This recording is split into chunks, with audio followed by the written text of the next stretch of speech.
And welcome back to KSNT News here on your Tuesday. Always a pleasure to have our KSNT doctor on call, Dr. Tim Borchers, here in the studio. What's going around right now?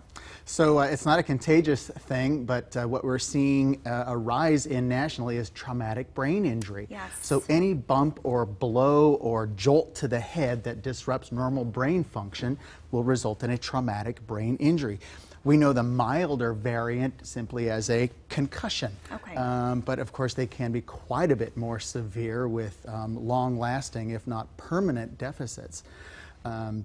Statistically, since 2006, we've seen over a 50% increase in ER visits in the pediatric population for traumatic brain injuries. So at this point, we see well over 500,000 kids in ERs every year, and those are the ones that present. There may be another 500,000 to 1 million that go undetected or untreated. And so is this a problem that kind of sees an uptick during the summertime months? So yeah, great kind of lead in. Why are we talking about this now?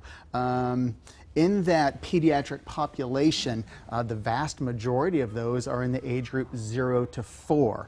The second highest group is actually our adolescents, 15 to 19. Well, theirs are going to be more sports-related, motor vehicle injury-related. But into that 0 to 4 age group, we think about getting our kids out for summer fun. We want to be out in the driveway with them on their scooters and their skateboards and their bikes and trikes. But we need to be safe in doing so. We think that head injuries occur in activities where there's a lot of speed. Yeah. It's not a speed issue. Physics tells us it's not that forward momentum, it's the height of the fall.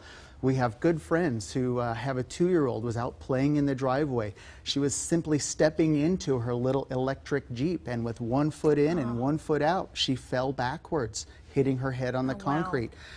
After 3 weeks in a hospital, 2 surgeries, and 2.5 months of a special rehab hospital, she went back home, but that family faces a lifetime of challenge. Yeah. Those permanent defects or deficits can include, learning disabilities, memory problems, speech and language problems, even, feeding problems. Yeah. So they can be quite severe. It really is something to think about today. How can we stop this trend? Helmets. Yeah. Parents, advocate for helmets, wear your own helmets, model it.